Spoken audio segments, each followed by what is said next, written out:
시청자 여러분, JTBC 뉴스룸을 시작하겠습니다. 이재명 정부 1기 내각을 구성할 장관 후보자 명단이 발표됐습니다. 모두 11개 부처가 발표됐는데 이번 인선에 관통하는 키워드는 파격입니다.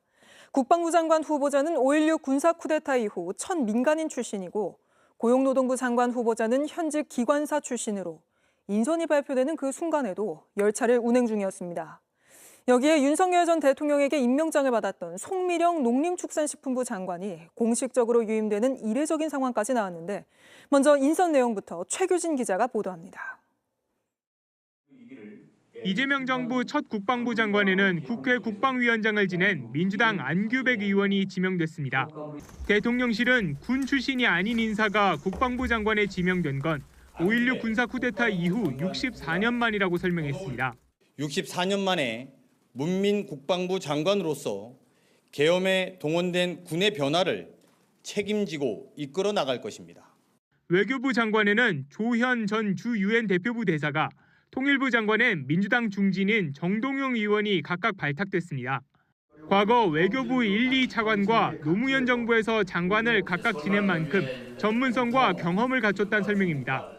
또 중소벤처기업부 장관 후보자엔 한성숙 전 네이버 대표이사가, 고용노동부 장관엔 김영훈 전 민주노총 위원장이 이름을 올렸습니다. 과학기술정보통신부 장관에는 배경훈 LG AI 연구원장이, 보훈부 장관에는 권오을 전 한나라당 의원이 지명됐습니다. 민주당 현역 의원들도 대거 차출됐습니다. 환경부, 여성가족부, 해양수산부 장관 후보자에는 민주당 김성환, 강선우, 전재수 의원이 각각 기용됐습니다. 특히 부산에서 3선을 지낸 전 의원은 해수부 이전과 북극 항로 개척 공약을 실천할 적임자라고 했습니다. 이런 가운데 윤석열 정부에서 임명된 인사 중 유일하게 송미령 농림축산식품부 장관이 유임됐습니다. 앞서 권오을 보훈부 장관 후보자와 마찬가지로 진영 논리에서 벗어난 실용주의 인사란 설명입니다. 보수, 진보 구분 없이 기회를 부여하고 성과와 실력으로서 판단하겠다는 것으로 이재명 정부의 국정 철학인 실용주의에 기반한 인선입니다. 국무조정실장엔 국무총리 비서실 이전 비서관을 지낸 윤창열 LG글로벌 전략개발원장이 임명됐습니다. JTBC 최규진입니다. 자, 지금 인사총평 어떻습니까? 12분 보고 좀 놀랐습니까? 아니면 뭐 당연히 이 정도 인사할 것이라고 원래 이제 예상하셨습니다. 네, 놀랐죠. 놀란 게 이제 두 가지 측면에서 있는데 놀란 것보다 더 우선적으로는 이재명식 인사를 보여주는구나. 예. 그게 이제 출신도 다양하고 각종 뭐랄까 이 이념적 스펙트럼에서도 이제 조금 폭넓게 그게 이제 송미령 장관을 유임시킨 건데 그게 또 놀라운 부분이고 또 인선 중에 제가 제일 신선하다고 느낀 거는 아무래도 노동부 장관, 김영훈 장관이 처음에 제가 김영훈 위원장 때부터 안단 말이에요. 아는 분입니까? 설마 그 김영훈일까? 이름이 흔한 이름이니까. 근데 그 김영훈이더라고. 그래서 아니 지금도 기관사 하고 있을 텐데 그랬더니 아니나 다를까 뉴스에 지금 저 새마을을 운전하고 있다. 뭐 이렇게 IT에서 이제 운전하는 중에 이제 연락이 나오길래 그게 좀 이재명 정부의 상징적인 인사가 아닐까 싶고. 그러니까 노동자와 농민 이게 이제 예전에 우리가 학교 때 얘기하던 기층민중이잖아요. 근데 노동자와 농민을 관장하는 부처의 장관이 극단적으로 대비되는 모습. 이게 이제 이재명 대표가 이 개각이라는 그러니까 내각 인선이라는 그 인사 과정을 통해서 전하는 메시지. 그러니까 그 진보와 보수 좌우할 것 없이 협력해가지고 통합해서 내란 세력을 고립시키는 그런 정부를 운영하겠다. 뭐 그런 게 좀 반영되시지 않은가 싶습니다. 대통령의 자신감은 어디서 나오는지 조금 이따 질문하기로 하고요. 근데 그 김영훈 장관 지명자하고는 개인적으로 인연이 좀 있으시네요. 아니 뭐 친분이 있는 건 아니고 알고 지낸 사이죠. 그리고 알고 지난번에도 무슨, 비례대표 후보자 중에 있었단 말이에요. 김영훈 씨가. 그때 이제 오랜만에 옛날 민주노총 위원장 김영훈이 지금 이 자리에서 이렇게 여전히 기관사 신분으로 이렇게 얘기하는 것 자체가 민주당의 어떤 스펙트럼이 넓어지고 또 대한민국의 민주주의가 발전했던 상징이 아닌가 싶다 얘기를 한 적이 있었는데 그 당시에요. 네, 당시. 그게 이제 이렇게 장관으로까지 바로 이어질 줄 몰랐죠. 그분을 알고 있는 그 김영훈 장관 지명자는 어떤 사람입니까? 그 아주 젊은 노조 지도자였죠. 예. 그 철도노조 위원장이 됐을 때가 30대였을 거예요. 그러고서 그걸 바탕으로 해서 이제 민주노총 위원장까지 했는데 그 뭐랄까 레디칼한 운동파에서는 타협적이다. 그러니까 일종의 개량주의자라고 부르잖아요. 예, 그러니까 예. 이제 대화를 우선하고 뭔가 협상을 통해서 실질적인 지위 양상을 이뤄내는 이런 전략을 많이 택한 면이 있어서 그 너무나 타협적으로 하는 거 아니냐라는 비판을 하시는 분들도 있었지만 민주노총 내에서 전반적으로 지지하는 분들이 많았었고 지금도 아마 많이 한국노총도 환영 성명을 내잖아요. 네, 이렇게 예. 노동자 출신 장관 임명하니까 이 한국노총과 민주노총의 오래된 어떤 대립 관계를 보다 보면 그것도 쉬운 일이 아닌데 네. 그만큼 이 김영훈 장관이 많은 신망을 얻고 있다. 뭐 그런 증거가 아닐까 싶습니다.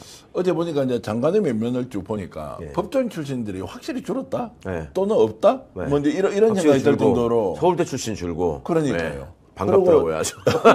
왜 서울대국대 출신이 또 그렇게 말씀하시니까 좀 하여튼 똑똑하게 제가 이제 이렇게 이제 경청을 하고 있는데요. 네. 어찌됐든 굉장히 다양해졌다. 다양한 맞습니다. 것이 폭만 넓은 것이 아니라 깊이도 좀 굉장히 이렇게 야, 그 대단하다. 네이버 대표 출신을 이제 또 그리고 LG 출신 이렇게 이제 소위 말하는 이제 유일하게 IT 안 다양한 게 이제 외교안보 분야에 전주고등학교 그렇죠. 동문들이 많다.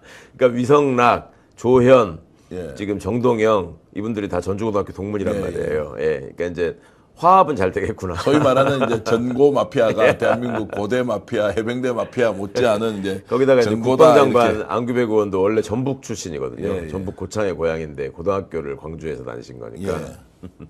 어찌됐든 이제 이렇게 이제 다양한 면면들을 장관으로 임명할 수 있다는 그 자신감은 어디서 나오는 거냐? 본인의 철학이냐? 아니면 실제 우리 사회의 지금 필요성이 굉장히 많이 대두되고 있는 것에 대한 반영이냐? 어떻게 보세요? 우선적으로는 대통령이 생각하시는 게 그전부터 어떤 통합 또 진짜 협치를 한번 이뤄보겠다 이런 생각은 있으셨잖아요. 그리고 그럴 필요가 또 있죠. 사회가 너무 지금 분열돼 있고 그 공동체의 그 어떤 그 정서나 질서나 이런 것들이 막 파괴되는 걸 원하는 세력이 있기 때문에 그 세력을 최소화시켜서 고립시키려면 대통령 스스로도 이걸 탕평인사라고 표현을 했던데 이런 게 필요하지 않나라는 생각을 하신 것 같고 네.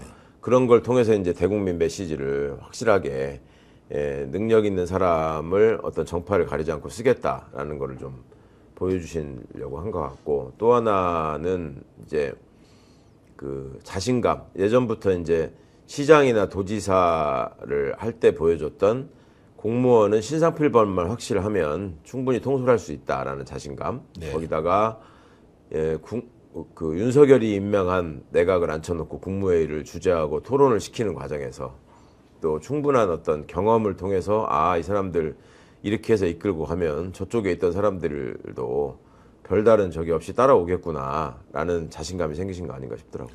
확실하게 이제 학력, 지역, 예. 그리고 직업군에 대한 것들이 파괴되고 있다고 이제 우리가 규정해도 되겠죠. 그렇죠. 예. 앞으로 그런 인사에도 거는, 또 그런 방식으로 될 것이다. 그럴 것 같습니다. 예. 그러니까 굉장히 우리 사회가 이제 역량과 실력 중심의 사회로 재편되는데 이재명 대통령이 장관 인사에서 가장 모범적으로 이런 사례를 실천하고 있다. 이제 이런 생각이 들어서 그래서 이번에 되신 분들이 진짜 역량을 정말 10분 발휘해가지고 예.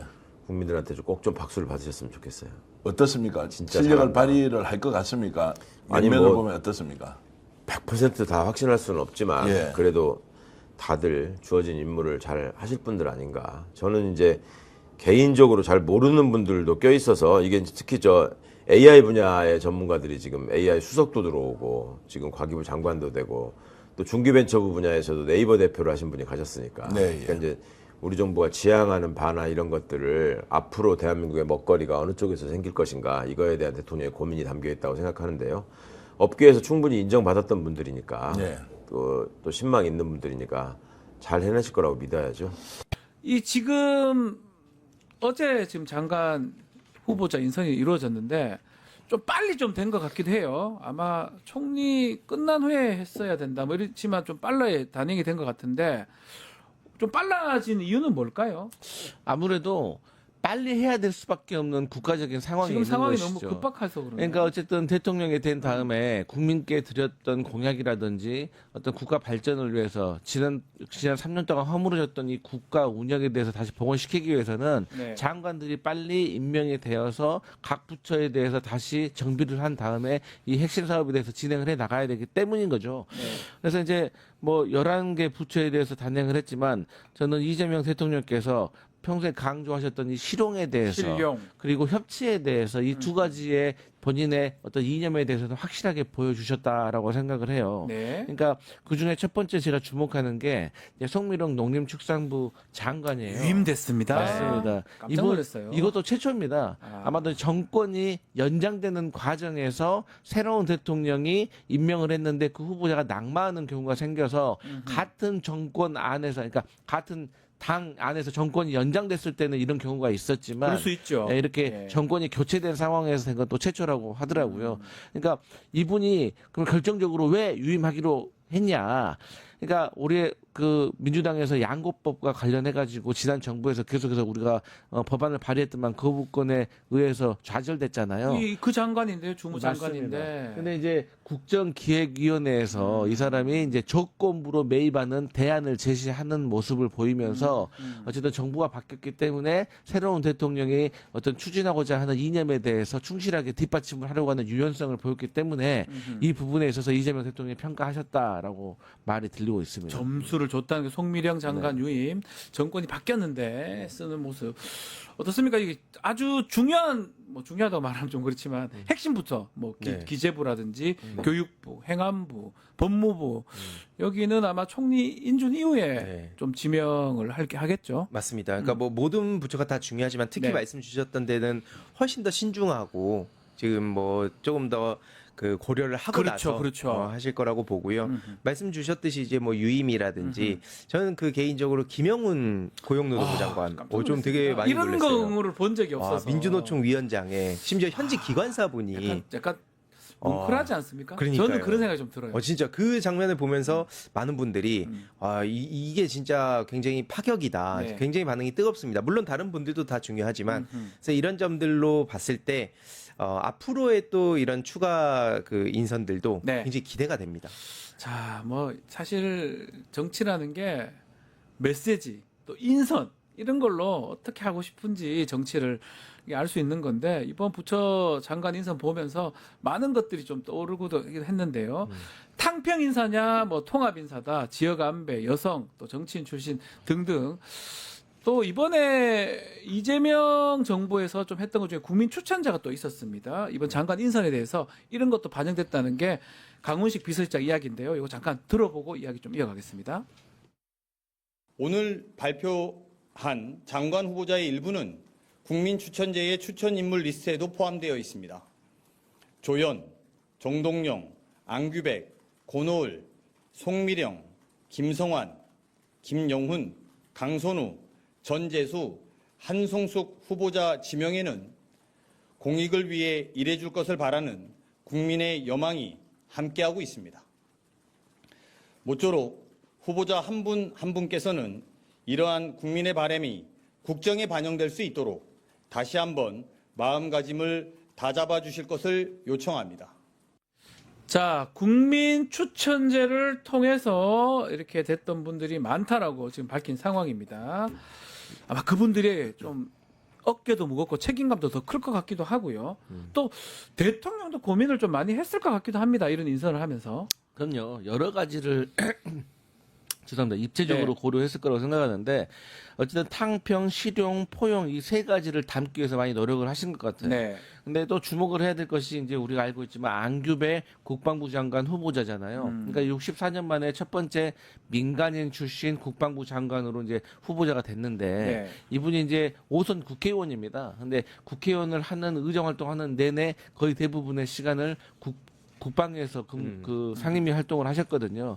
그렇기 때문에 최근에 우리가 이제 조기 대선을 했던 이유가 뭐겠습니까? 불법적인 비상계엄에 따른 그렇죠. 그리고 이 비상계엄 안에는 이 내란 공범들이 있고 이 내란 공범의 핵심들이 군 출신 군 사령관들 아니겠습니까? 그래서 역사적으로 우리가 네 번째 군사 정변을 어떻게 봤다고 해도 무방할 텐데 그래서 이제 군 출신보다는 이번에 민간인이 가서 제대로 한번 개혁을 하고 문민 어떤 국방부를 만들어야 되지 않겠냐라는 필요성에 대해서 이재명 대통령께서 이제 화답을 하신 것이고 저는 또 이제 과기부 장관, 중기부 장관 그리고 먼저 임명이 됐던 AI 기획수석까지 해서 예. 그야말로 현장의 전문가들을 어렵게 모셨다. 이분들이요.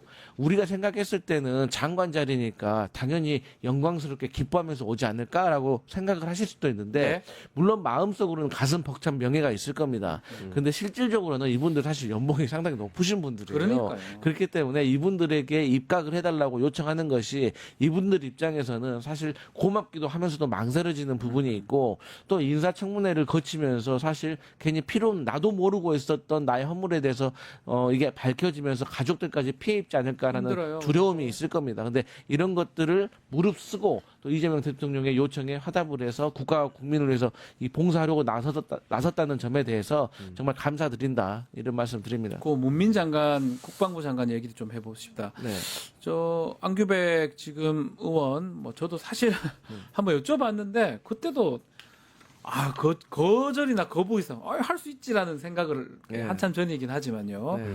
근데 뭐 사실 국방위원장 또 오래 하셨고 네. 이제 뭐 굳이 그 국방부 장관에 뭐 군인들 그 별다른 사람들 하는 게 그 의미가 있나 이 생각도 들긴 하거든요. 또 얘기도 계속 했었고 이재명 대통령이. 그렇죠. 이게 아무래도 하나회 청산 이후로 네. 그런 육사 사조직들이 사라진 줄 알았는데 이번에 봐요. 이번에 보니까 네. 여전히 있었다. 특히 이 핵심은 공조직의 사조직화라 봅니다. 그러니까 육사뿐만 아니라 지금 저는 주로 국정원이나 이런 곳도 관심이 많은데 정보기관. 네. 그러니까 결국 이런 사조직들이 지금 대한민국을 좌지우지하고 있었다는 게 일부 드러났기 때문에 그래서 이 안규백 국방장관 후보자가 굉장히 중요한 그 역할을 맡게 됐다. 그렇죠. 특히 뭐 국방위원회 뭐 14년 정도 또 이 오래 하셨어요. 관리를 하셨다 보니까 네. 그 업무를 하셨다 보니까 그 내부에서 어떤 식으로 돌아가는가 그리고 뭐 간부들의 처우 개선이라든지 앞으로 또 뭐 방산 파트라든지 굉장히 중요한 내용들이 많은데 이런 거 이제 종합적으로 잘 관리하실 거다. 물론 이제 쉽진 않을 것 같습니다. 저항도 그만큼 거셀 텐데. 있겠죠. 네, 그래서 우리가 계속 관심을 가져야 될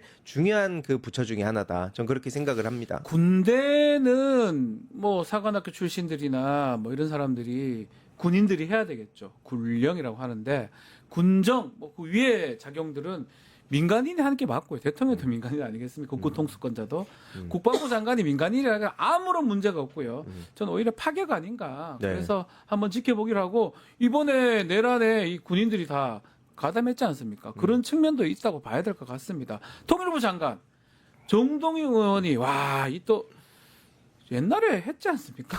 그래서 노무현 전 정부 대통령 10년 전인가요? 시절에서 20년 정도 전했는데 그래서 이분이 이제 세 가지를 크게 이제 네. 이 남북 관계에 있어서 업적이 있으신 분인데 첫 번째는 2005년도에 이제 특사로 북한에 가셔가지고 김정일 국방위원장하고 네. 150분 정도 독대를 맞습니다. 하셨던 분입니다. 이 과정 속에서 이제 핵 어떤 자재와 관련된 평화 협정에 대해서 얘기를 하셨고 또 2007년도 같은 경우도 이제 판문점에서 남북 정상회담을 하자라고 제안도 하셨고 네. 또 가까운 사례로도 2018년도에 몰타 회담식으로 우리가 남북 관계를 전환해야 된다. 이 몰타 회담이라는 게 뭐 미국과 소련 이 냉전 시대에 있어서 이것을 고르바초프와 미국 대통령이 만나가지고 냉전 시대를 종식시킨 사건 아니겠습니까? 네. 그래서 근데 이제 제가 국회에서 근무를 하면서 어떤 상임위원회는 스토리를 몰라도 와서 바로 할 수 있는 게 있지만 스토리를 좀 알아야지 근무하기가 좋은 상임위들이 있습니다. 그 중에 하나가 통일 분야입니다. 왜냐하면 너무 중요합니다. 맞습니다. 이게 이제 히스토리가 중간에 왜냐 끊겨버리고 북한 관계 아니겠습니까? 맞습니다. 그 예민한 감정선에 대해서 계속해서 전문가들이 지켜봐야 너무 잘 되는데 뽑았어요.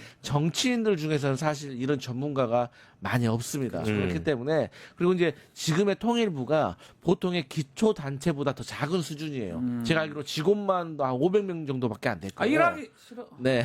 지난 정부 때 네, 그래서 완지세를 만들어 놓은 거 아닙니까? 보통 구청이 한 1,300명 정도 되거든요. 예. 거기에 비해서 훨씬 모자라기 때문에 좀 그립감이 있는 정치인이 와서 그리고 그 내용에 대해서 정말 전문가가 와야지 조직을 빨리 장악하고 더 많은 일을 할 수가 있다 이렇게 생각을 합니다. 그렇죠. 조직의 수장을 잘 뽑아야 되고 가장 잘하는 사람 20년 만에 하고 싶은 게 되게 많을 겁니다. 네. 그 사이에 정동영 의원은 진짜 더 성장을 하셨으니까요. AI 지금 수석, 중소벤처장관 다 지금 AI 전문가들이 네. 하거든요. 어떤 지점을 보고 있을까요, 이재명 대통령은? 이재명 대통령께서 실제로 계속 와. 강조하셨듯이 예. AI가 지금 굉장히 중요하다. 중요한 건 첫째, 알겠는데, 둘째, 셋째도 와. 다 AI다 하셨는데 예. 특히 이게 이제 고난도 기술 분야 그러니까요. 그리고 산업 경쟁이 굉장히 치열하잖아요. 그래서 이를 토대로 이제 경제 성장이 또 되게 중요하다 보니까 여기에 좀 방점을 세게 찍으신 것 같고 뭐 이제 하정우 수석 같은 경우에 저도 여기저기 이렇게 들어보니까 네. 뭐 기술 주권 문제라든지 아니면 뭐 이런 소버린 AI도 대통령께서도 많이 말씀하셨잖아요. 예. 그쪽으로도 오래전부터 또 강조를 해오신 현장 전문가다. 특히 이 수석 중에서도 가장 젊다고 하더라고요. 지금 5060의 그 분들이 많은데 70년대생. 예, 지금 몇 근데 년생인지 모르겠어요. 그 48세. 아, 예, 그러니까 40대로 그 막내라고 합니다. 예. 그러니까 굉장히 젊은 현장 전문가가 지금 또 등판을 했다. 그래서 굉장히 기대가 많이 됩니다. 이재명 대통령이 이 부분을 아주 눈여겨보고 있는 것 같아요. 그리고 딱 이런 인물들을 딱 그냥 아마 말씀대로 그렇게 하고 싶을까 여기 오면 가서 청문회 그 과정만 생각해도 소름 끼치는데 그럼에도 불구하고 이런 사람 딱 써서 뭔가 우리나라가 AI에서는 새롭게 조금 가야 되겠다 이런 그림을 딱 그리고 있는 것 같아요. 그러니까 이제 미국의 트럼프도 조금 상황이 이상하긴 하지만 네. 어쨌든 일론 머스크라는 세계적인 기업의 그러니까요. 총수를 데려와가지고 뭐 지금 막 시끌벅적하게 둘이 일을 하고는 있지만 어쨌든 간에 앞서가는 첨단 회사 아니겠습니까? 그래서 한 것처럼 AI 분야 같은 경우는 현장에 전문가가 필요한 것이고 제가 봤을 때는 이 생태계를 만들어주는 것이 지금은 중요한 상황이라고 해요. 그렇기 때문에 AI 수석과 과기부 장관, 중소기업벤처부 장관이 삼각 편대를 이뤄가지고 이분들이 외부 시선에서 바라보는 우리의 공조직을 조금 AI 시대에 맞게 전환시켜주는 역할도 할 것이고 저는 한성숙 전 네이버 대표 네. 그러니까 중기부 장관 이분이 또 리더십이 부드럽더라고요. 그러니까 본인의 대표 사무실이 건물 20층에 있는데 네. 사장이 꼭대기에서 고립되면은 회사가 망한다라고 해서 자기 사무실을 직원들이 많이 있는 15층으로 옮겨가지고 직원들과 이거 대단하네요. 소통을 하는 모습을 보인다고 통상은 하더라고요. 제일 위에 전망 좋은데 앉아 아하 이렇게 되는데 그런 스타일은 네. 아니네요. 그러니까 이제 사실 민간 기업에 있던 사람들은 이 관에 오래 계셨던 분하고 또 이런 면에서 좀 다른 면이 있는 거죠. 그러니까 이런 분들이 인사를 할 때도 전문가 위주로 실력 위주로 저는 할 것이다. 왜냐 서로 빚진 게 없기 때문에 같이 오는 성장해 가는 과정에서 서로 빚진 게 없기 때문에 저는 개혁도 잘 해주실 거라고 생각을 합니다. 다만 기존 네. 그 경제 성장도 중요한데 제가 제일 걱정하고 보고 있는 부분이 뭐냐면 AI 매크로 여론 조작 문제입니다. 이건 이제 기술적으로 그러니까 법과 제도도 물론 중요한데 예. 아무리 봐도 이제 그것만으로는 한계가 너무 뚜렷해서 기술적인 그 방어가 굉장히 중요하거든요. 그러니까요. 그래서 뭐 화이트 해커 문제들을 어떻게 할 것인가. 지금 이게 너무 방치가 되고 있어요. 그래서 이런 부분도 좀 개인적으로 기대를 많이 하고 있습니다.